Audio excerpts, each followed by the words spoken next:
Magandang buhay mga bata! Tara, samahan ninyo akong matuto kasama si Teacher Aika, your online teacher. Please don't forget to subscribe, like, share, and hit the notification bell for more videos. Thank you! Revised K-12 Curriculum, Filipino, Grade 5, Quarter 4, Lesson 8. Ang ating aralin ngayong araw ay tungkol sa pagsulat at pagtatanghal ng maikling dula. Muli, ako si Teacher Aika, ang inyong online teacher. Simulan na natin. Mga kasanayan. Nagagamit ang angkop na diksyon, kaangkopan ng salita o retorika at estilo sa pagpapahayag ayon sa A. Layon, magsalaysay at maglahad. B. Kahulugan. C. Tagapakinig o tagapanood, mambabasa. D. Konteksto. E. Tono at damdamin. At F. Pananaw ng tagapagsalita, manunulat, una at ikalawang panauhan. Nagagamit ang mga bahagi ng pananalita sa pagpapahayag. Nagagamit ang pangkalahatang kayarian ng teksto sa pagbuo ng diskurso. A. Nagsasalaysay, dulang pambata. Nakabubuo ng tekstong may mga panandang nag-uugnay ng mga ideya ayon sa layon, kahulugan, tagapakinig, mambabasa at konteksto. A. Tekstong naratibo, dulang pambata. Nagagamit ang angkop na mga nakagawiang di-verbal na hudyat sa pagpapahayag. A. Pagtuunan ng tingin. B. Pandama o paghawak. Nagagamit ang pangkalahatang sanggunian. A. Handbook at manual. B. Direktoryo. Pananood at presentasyon. Nakabubuo ng pahayag sa tekstong multimedia. Unang araw. Maikling balik-aral, mag-isip, magpares, magbahagi. A. Isipin ang mga nalalaman tungkol sa dula. B. Humanap ng kapares. C. Ibahagi sa kapares ang nalalaman mo tungkol sa dula. Salitan kayo sa pagbibigay ng mga konsepto. Mga gabay na tanong. 1. Bakit mahalagang maging mahusay kayong lumikha ng dula at gumanap sa pagtatanghal ng dula? Sagot.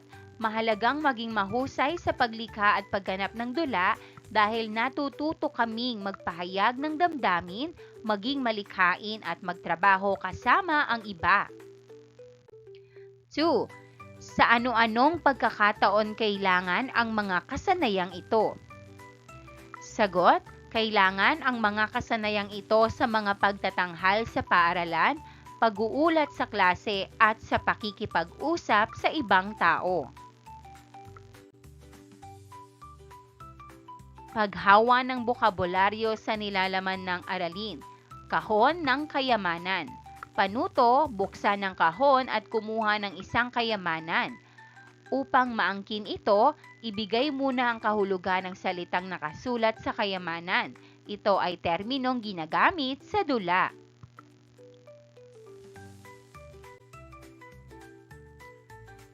Mga sangkap ng dula. Tagpuan. Tauhan, suliranin, saglit na kasiglahan, tunggalian, kasukdulan, kakalasan, at kalutasan. A. Tagpuan, panahon, oras at pook kung saan naganap ang pangyayaring isinasaad sa dula. B. Tauhan, nagbibigay buhay sa dula. C. Suliranin, problemang lulutasin. D. saglit na kasiglahan, saglit na paglayo o pagtakas ng mga tauhan sa suliraning nararanasan. E. Tunggalian, labanang kinasasangkutan ng mga tauhan. F. Kasukdulan, pinakamatinding pangyayari. G. Kakalasan, unti-unting pagtukoy sa kalutasan sa mga suliranin at pag-ayos sa mga tunggalian. H. Kalutasan, pinal na solusyon sa suliranin. Mga elemento ng dula. Script o banghay, dialogo o salitaan, aktor o karakter, tanghalan, tagadirehe o direktor, manonood, at tema. A. Script o banghay, pagkasunod-sunod ng mga pangyayari sa dula. B. Dialogo o salitaan, mga linyang sinasabi o binibitawan ng mga aktor. C. Aktor o karakter, mga tauhang gumaganap sa dula. D. Tanghalan, panahon, pook, lugar na pinaggaganapan ng dula. E. Tagadirehe o direktor, ang taong nag-i-interpret sa script mula sa itsura, damit, pagbigkas at pagganap ng mga tauhan. F.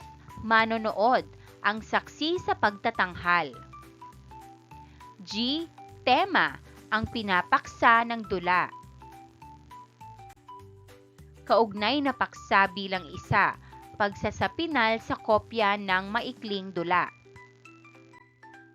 Pagbibigay ng feedback sa mga nabuong maikling dula.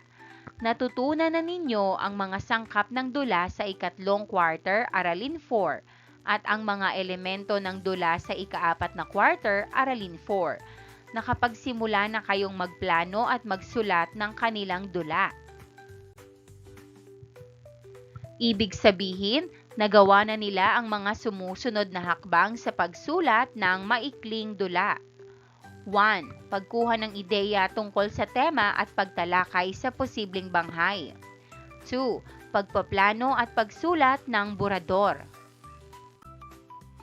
Ang gawain sa linggong ito ay pagtuon sa ikatlong hakbang ng pagsulat, ang pagrebisa at pag-i-edit, at susundan ng pagtatanghal sa isinulat na dula.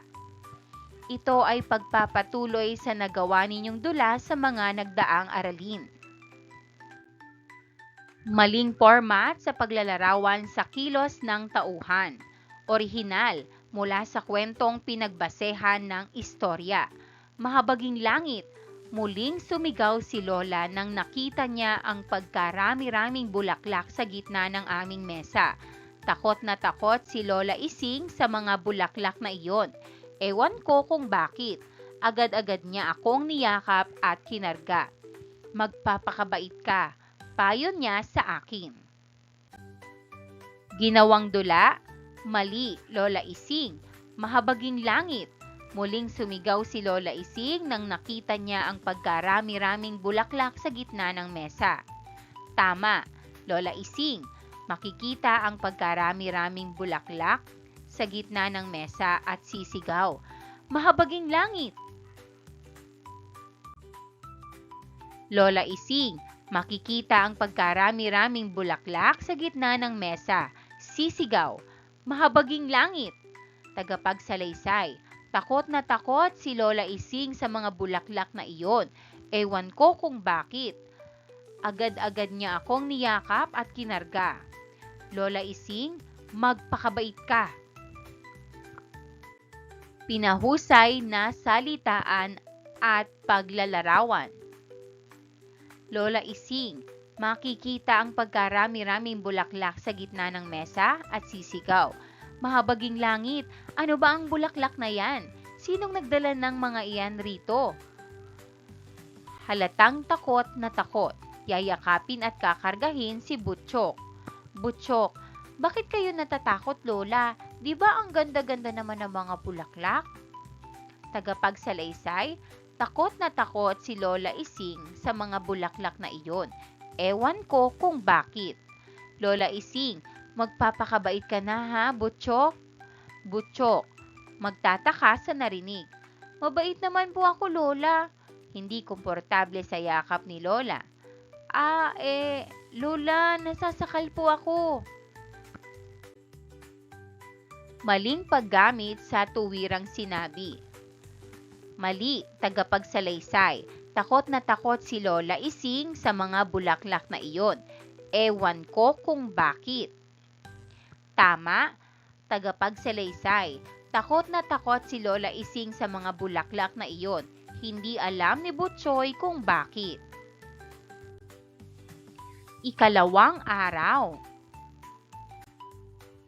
Pinatnubayang pagsasanay, pagrebisa at pag-edit. Isagawa ang pinal na pagrebisa at pag-e-edit sa inyong dula. Paglalapat at pag-uugnay, sariling pagtataya. Sasagutin ang checklist ng bawat pangkat upang magsagawa ng sariling pagtataya sa nirebisa o inedit na maikling dula. Gamitin ang checklist bilang gabay sa pagtataya at pagpapabuti ng inyong likha sa loob ng itinakdang panahon bago isagawa ang pagtatanghal ng maikling dula. Narito ang checklist. Sagutin lamang ng oo o hindi. 1. May nakalagay bang mga tauhan? 2. May tagpuan ba? 3. May tema ba? 4. May suliranin ba? 5. May mga pangyayari bang nagpapakita ng tunggalian? 6. May mga pangyayari bang nagpapakita ng pagkakalutas ng suliranin? 7. Maayos ba ang mga pangyayari? 8. Malinaw ba ang mga pangyayari? 9. Angkop ba ang mga dialogo o salitaan upang mapalabas ang damdamin ng tauhan? 10. Makatotohanan ba ang mga nailagay na kilos o paglalarawan sa mga tauhan? 11. Sapat ba ang paglalarawan sa bawat kilos ng mga tauhan?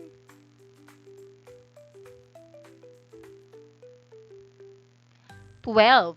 Nasunod ba ng wastong format ng dula?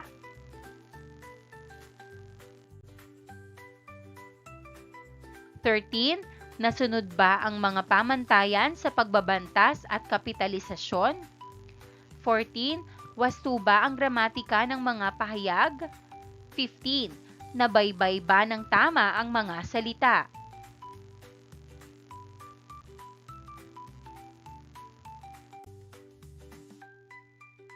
Ikatlong araw. Kaugnay na paksa bilang 2, pagtatanghal ng dula. Ang pagkakaiba ng dula-dulaan o roleplay at dulang pang-entablado ay nailahad sa talaan o Casanova 2011.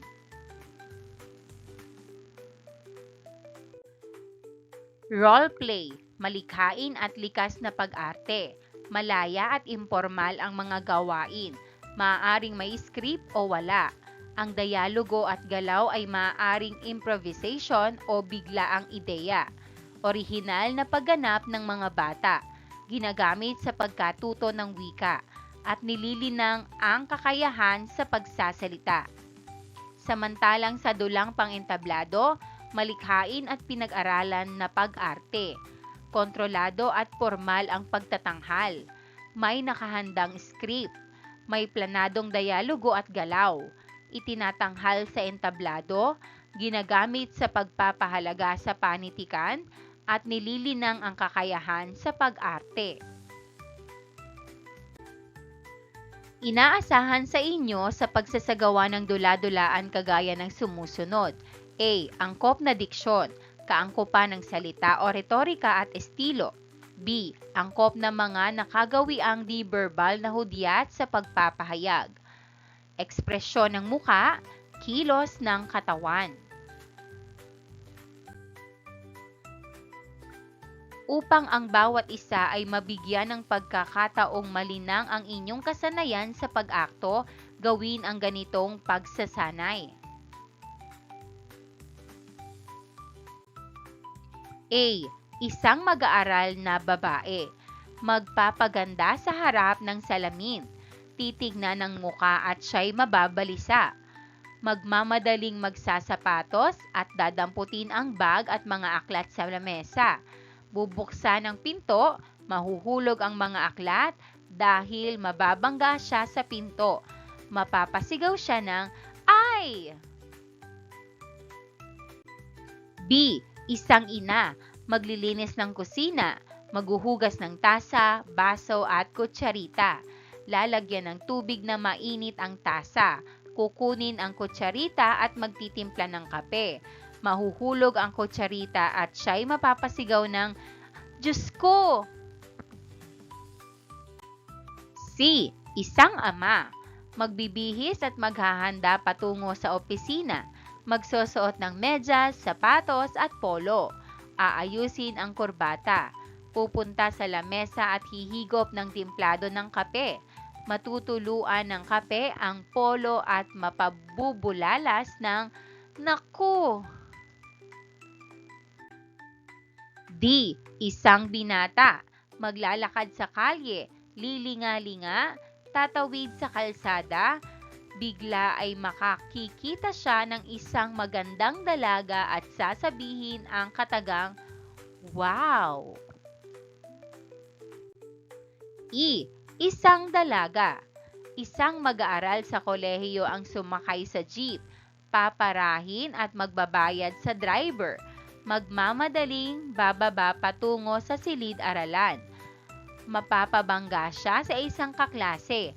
Mahuhulog ang mga dala niyang notebook at sasambitin ang, "Oh!" F. Tatlong babae. Isang babae ang nakaupo sa ilalim ng punong kahoy. Bubuksan ang bag at ilalabas ang larawan ng kasintahan. Maligayang maligaya siya. Darating ang dalawang barkadang babae at panoksong sasambitin ang